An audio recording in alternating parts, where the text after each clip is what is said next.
Students आगे जो मैं बताने जा रहा हूँ तुम लोग को वो है बहुत इम्पॉर्टेंट है डी मॉर्गन्स लॉ। ये दो लॉ हैं।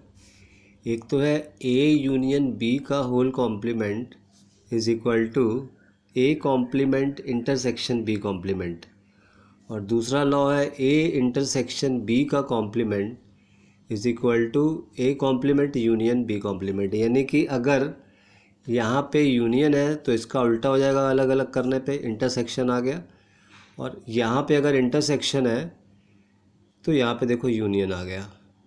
तो ये कैसे प्रूफ करेंगे हम लोग? हमने तुम लोग को बताया है कि दो सेट्स को इक्वल प्रूफ करने के लिए अगर ये प्रूफ कर देते हैं कि ये इसका सबसेट है एंड ये इसका सबसेट है, अगर ए बी का सबसेट है और बी ए का सबसेट है तो ए इक्वल टू बी। ये जब मैंने सबसेट तुम लोग को बताया था तब देखो, याद करो, बताया होगा कि अगर ए बी का सबसेट है और बी ए का सबसेट है तो ए इक्वल टू बी हो जाता है। तो यही कॉन्सेप्ट हम यहाँ पे यूज़ करेंगे। हम ये प्रूफ कर देंगे कि ये इसका सबसेट है और ये इसका सबसेट है। तो उसके लिए हमने लेट कर लिया कोई element X A union B के होल कॉम्प्लीमेंट को बिलोंग करता है। तो ये आर्बिट्रेरी एलिमेंट होता है, यानी पता है ना कि एक्स अगर मानते हैं तो ये किसी भी एलिमेंट, इस सेट के किसी भी एलिमेंट को रिप्रेजेंट करता है। तो लेट करा कि कोई element X A union B whole complement को बिलोंग करता है। तो अगर कॉम्प्लीमेंट को बिलोंग करता है तो फिर क्या होगा? ए यूनियन बी में नहीं होगा। कॉम्प्लीमेंट सेट्स पढ़े हैं ना तुम लोगों ने कि अगर कोई एलिमेंट किसी के कॉम्प्लीमेंट को बिलोंग करता है तो इसका मतलब है कि उस ए यूनियन बी को बिलोंग नहीं करेगा।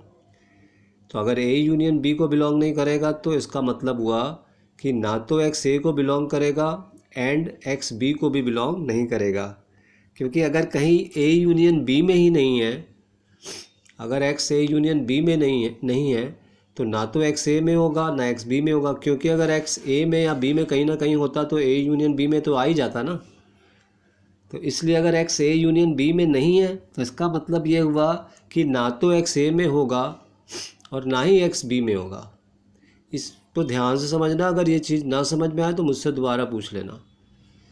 तो अगर फिर से देखो, अगर एक्स ए इस चीज़ को लें, अगर एक्स अगर ए में नहीं है तो कहाँ होगा? ए कॉम्प्लीमेंट में होगा। और एक्स अगर बी में नहीं है तो एक्स कहाँ होगा? बी कॉम्प्लीमेंट में होगा। तो अगर एक्स ए कॉम्प्लीमेंट में भी है एंड एक्स बी कॉम्प्लीमेंट में भी है तो एक्स दोनों के intersection A complement intersection B complement में हुआ। तो अब हमने माना था कि कोई भी एलिमेंट, स्टार्टिंग में क्या माना था? ए यूनियन बी के कॉम्प्लीमेंट में है, और प्रूफ हो गया कि X belongs to A complement intersection B complement. तो इसका क्या मतलब हुआ कि ए यूनियन बी का कॉम्प्लीमेंट, यानी ये जो प्रूफ हो गया A complement intersection B complement का सबसेट हुआ। क्योंकि कोई भी एलिमेंट अगर किसी सेट को बिलोंग करता है, अगर ये प्रूफ हो जाता है कि वो दूसरे किसी भी सेट को बिलोंग कर रहा है तो इसके सारे एलिमेंट इसको बिलोंग कर रहे हैं, तो इसका मतलब ये इसका सबसेट हुआ। ठीक है, अभी इतना ही समझा रहे हैं, अगली वीडियो में बाकी बताऊंगा।